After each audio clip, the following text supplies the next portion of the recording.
back to my channel Ermiza Ministry. So hari ini kembali lagi di pembacaan kita untuk hari yang ke-22. So, macam biasa sebelum kita mulakan pembacaan kita hari ini, mari kita berdoa. Ya Tuhan, Allah Bapa kami yang bertakhta di dalam kerajaan surga, terima kasih Tuhan atas berkat Engkau, kasih Engkau, penyertaan Engkau. Dan pada saat ini kami sudah sampai ke hari yang ke-22 untuk pembacaan firman Engkau Tuhan. Kiranya biarlah Engkau terus berserta dengan kami.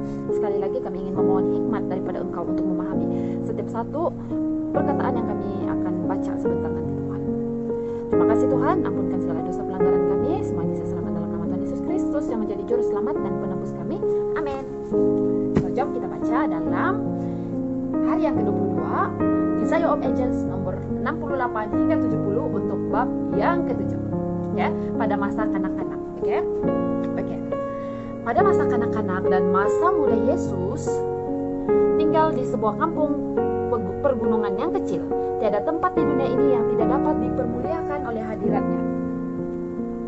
Istana raja-raja sebenarnya akan merasa beroleh kehormatan untuk menerima dia sebagai tamu. Akan tetapi ia melewati saja rumah orang-orang kaya, istana-istana kerajaan, dan pusat-pusat ilmu pengetahuan yang termasyhur untuk tinggal di Nazaret, yang tidak terkenal serta yang dihinakan orang itu. Sungguh ajaib arti riwayat singkat tentang hidupnya semasa kanak-kanak. Anak itu bertambah besar dan menjadi kuat, penuh hikmat dan kasih karunia Allah padanya. Dalam sinar wajah Bapaknya, Yesus makin bertambah hikmatnya dan besarnya dan makin dikasihi oleh Allah dan manusia. Pikirannya giat dan tajam dengan kecerdasan otak dan akal budi yang jauh melampaui usianya, namun tabiat baik sekali dalam keselarasannya. Tenaga pikiran dan tubuh berkembang secara beransur-ansur sesuai dengan hukum masa kanak-kanak. Selaku seorang anak, Yesus menunjukkan suatu keindahan tabiat yang istimewa.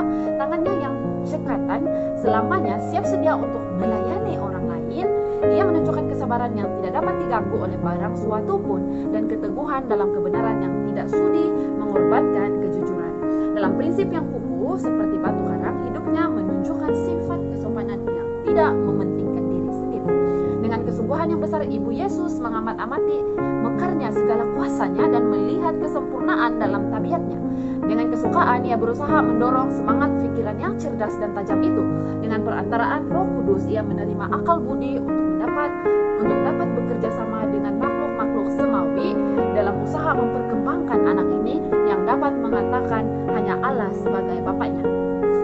Sejak zaman purbakala, orang-orang yang setia di kalangan orang Israel selamanya memberikan perhatian yang besar kepada pendidikan orang-orang muda. Tuhan telah menyuruh supaya semenjak masa bayi anak-anak diberi pelajaran tentang kebaikannya dan kebesarannya, teristimewa sebagaimana yang dinyatakan dalam hukumnya dan yang ditunjukkan dalam sejarah Israel.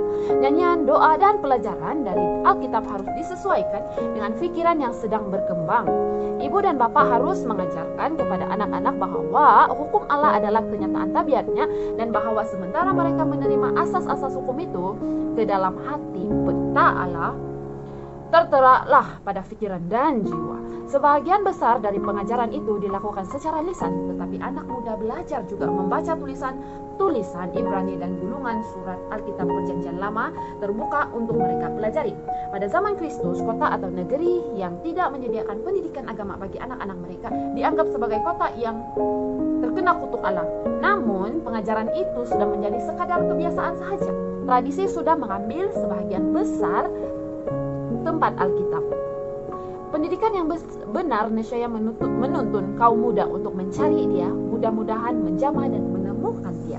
Dalam Kisah 17 ayat 27. Tetapi guru-guru orang Yahudi memusatkan perhatiannya pada soal-soal yang bersangkutan dengan upacara belaka.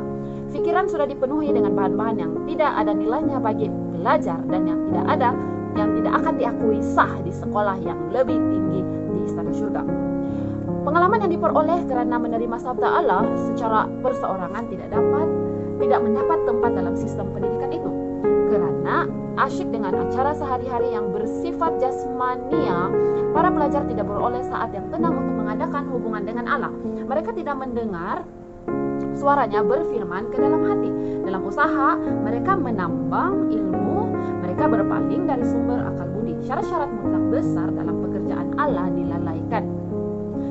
Asas asas-asas hukum disamarkan, apa yang dianggap sebagai pendidikan yang tertinggi sudah merupakan rintangan yang terbesar bagi perkembangan yang sejati.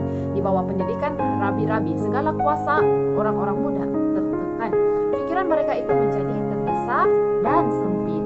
Yesus tidak memperoleh pendidikan di sekolah rumah sembahyang. Ibunya lah gurunya, manusia yang pertama. Dari bibir ibunya dan surat gulungan nabi-nabi, ia mempelajari hal-hal semawi.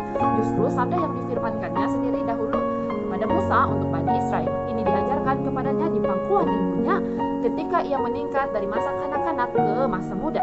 Ia tidak berusaha belajar di sekolah rabi-rabi. Ia tidak memerlukan pendidikan yang diperoleh dari sumber semacam itu sebab gurunya ialah Allah. Ya. Pertanyaan yang ditanyakan ketika juru selamat bekerja di dunia ini dahulu, bagaimanakah orang ini mempunyai pengetahuan demikian tanpa belajar? Bukannya menyatakan bahwa Yesus tidak dapat membaca, melainkan semata-mata karena ia belum pernah mendapat pendidikan dari rabi-rabi. Yohanes 7 ayat 15. Oleh karena ia mendapat pengetahuan sebagaimana yang dapat kita perbuat, maka pengetahuannya yang dalam tentang soal-soal Alkitab itu menunjukkan betapa rajinnya ia mempelajari sabda Allah. Dan terbentang di hadapannya ialah perpustakaan besar dari segala hasil ciptaan Allah. Ia yang telah menciptakan segala sesuatu itu mempelajari pelajaran-pelajaran yang telah ditulis oleh tangannya sendiri di bumi, laut, dan langit. Terpisah dari jalan-jalan dunia ini yang cemar, ia mengumpulkan himpunan ilmu pengetahuan dari alam kejadian. Ia mempelajari hidup tumbuh-tumbuhan, binatang, dan hidup manusia. Sejak kecilnya ia digenggam oleh satu maksud. Ia hidup untuk mendatangkan berkat kepada orang lain. Untuk maksud inilah mendapat sumber dalam alam kejadian pendapat-pendapat baru tentang berbagai cara dan ikhtiar terkilas dalam pikirannya. Sementara ia mempelajari hidup tumbuh-tumbuhan dan hidup binatang-binatang, selalu ia berusaha menarik dari benda-benda yang dapat dilihat contoh-contoh kiasan yang dengan itu ia dapat mengajarkan firman Allah yang hidup. Perumpamaan-perumpamaan digunakannya untuk memberikan pelajaran-pelajarannya tentang kebenaran semasa masa kerjanya, menunjukkan betapa rohnya terbuka terhadap pengaruh alam kejadian dan bagaimana ia telah mengumpulkan pengajaran kerohanian dari segala suasana yang di sekeliling hidupnya sehari-hari.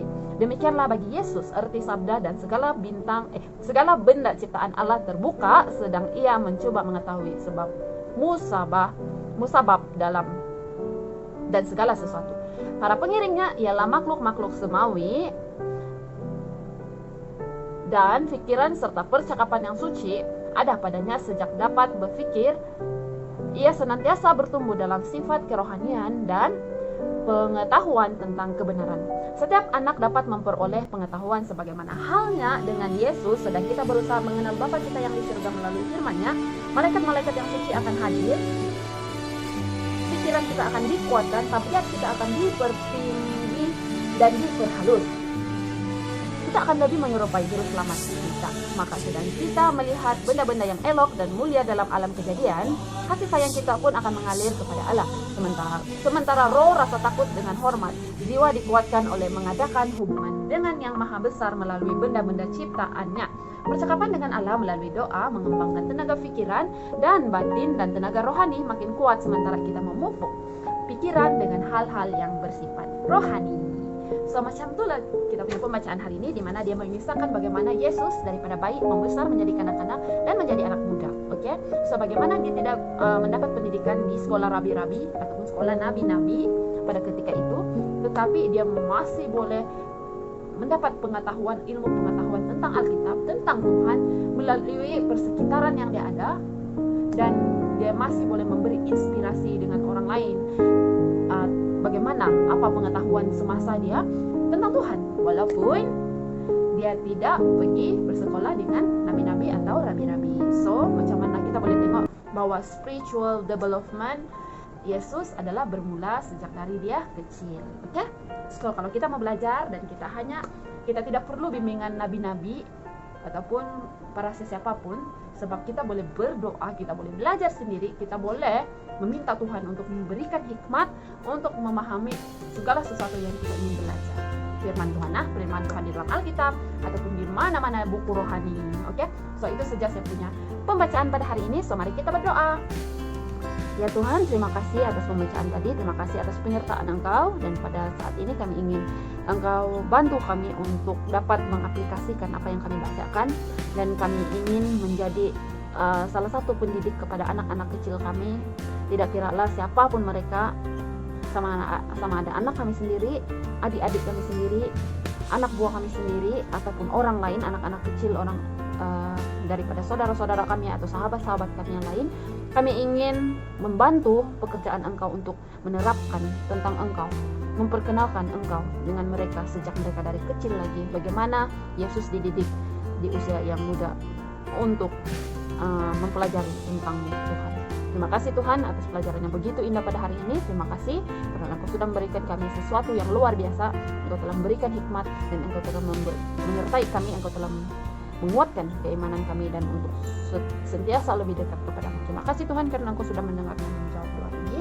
Ampunkan segala dosa pelanggaran kami. Semua ini saya serahkan dalam nama Tuhan Yesus Kristus yang menjadi juru selamat dan penebus kami semua. Amin. So, sampai di sini saja pembacaan kita untuk hari yang ke-22, dan stay tune untuk pembacaan kita esok, yaitu hari yang ke-23. Jumpa lagi, bye.